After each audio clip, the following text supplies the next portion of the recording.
Welcome back to the Ford Farm on the Michigan map. My name is Bluebelly, and we are going to try to get as much of this field done as we can. I forget what we need to get a straw path. Okay, it's going to do it automatically. I don't need to hit anything. If you saw I think it was in the last episode, I had a different New Holland combine. So you might be wondering what happened. Well, if you recall, it was silent. And I decided that I didn't want to have a silent combine. Now, I'm not entirely sure how I want to do this because, as you know, I'm trying to keep these episodes pretty short, yet this field is enormous. So I may have to do a little bit of work off camera, and I'll just bring you up to speed when I'm back to it. We're going to have this huge oat field, and then we're going to have that huge canola field shortly after this.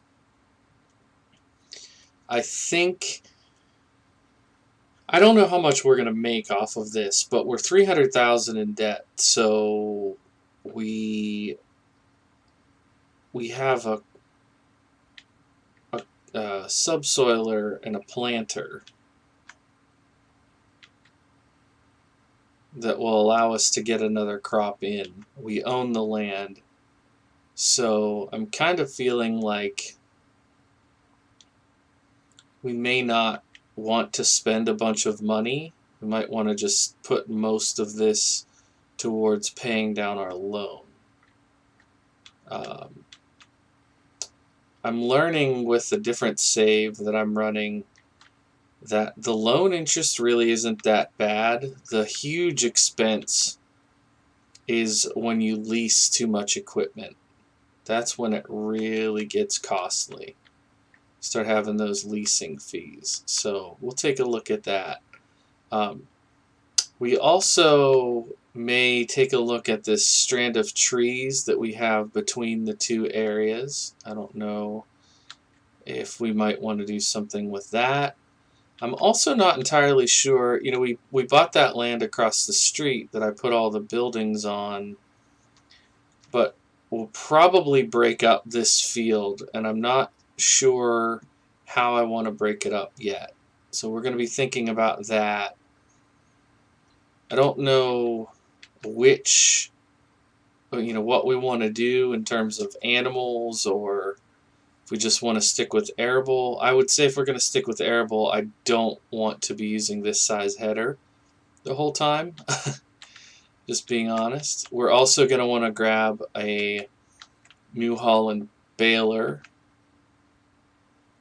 because I don't believe that Ford makes balers. So we're basically running Ford trucks and tractors and New Holland ag equipment.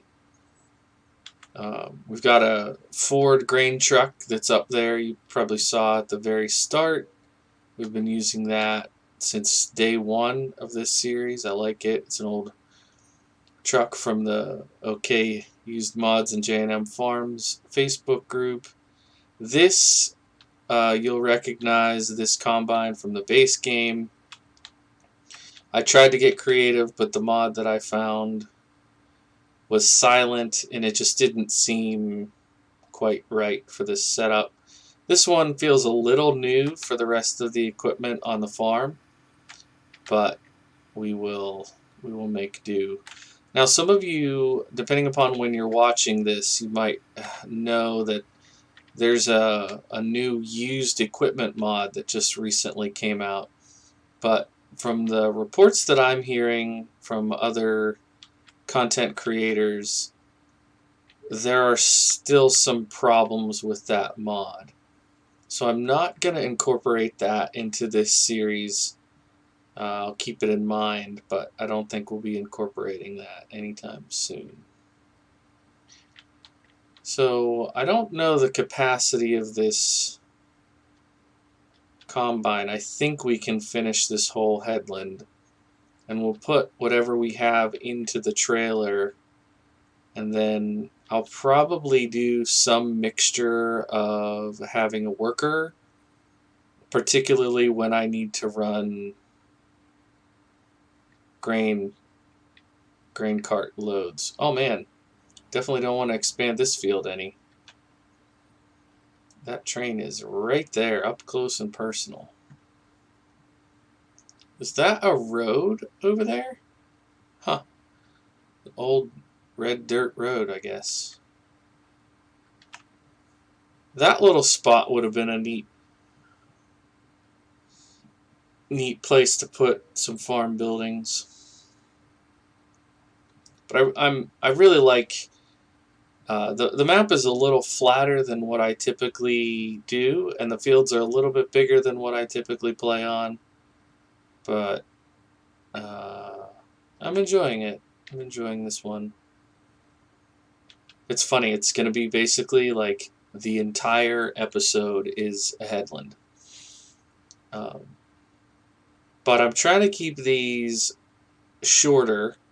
I've noticed that a lot of farm sim YouTubers are either short and time lapse, or they're long and talk through it. So I'm trying to strike a balance here.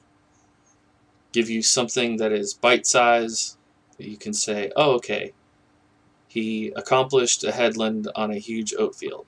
Like that is what was done in that episode.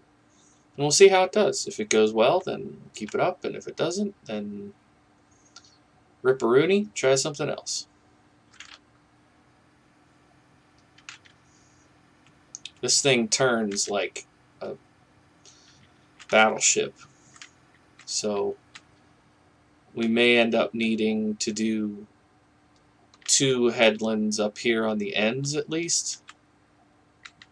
Or I might just go crossways. I don't know. I don't know the best way to do a field this size. In terms of how I want to do the yard, or where I want to put like animals, I'm kind of thinking what I might do. Oh boy, that's going to be pretty close to the truck. It's just about as close as you can get to the truck, in fact. Alright, 70%. We had 4,000 liters. Can we just... Oh, that was... Yeah, there we go.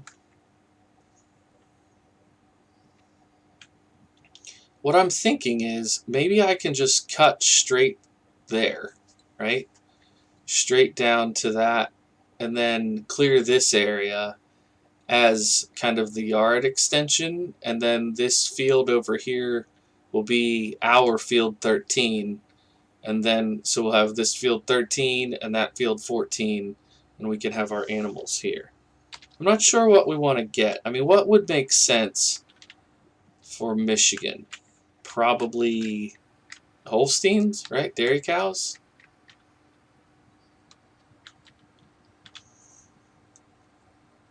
But I feel like pretty much all of my playthroughs I have cows.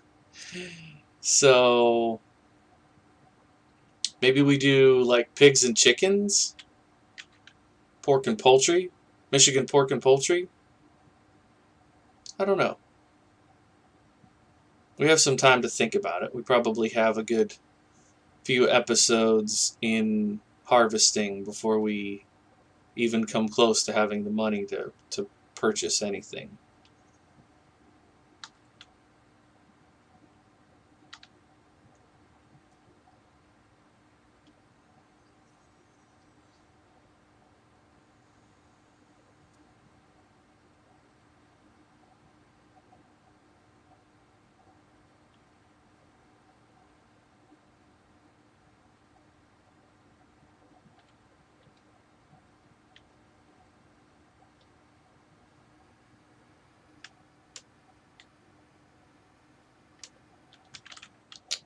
Alright, I actually think I'm just going to use this as a turnaround.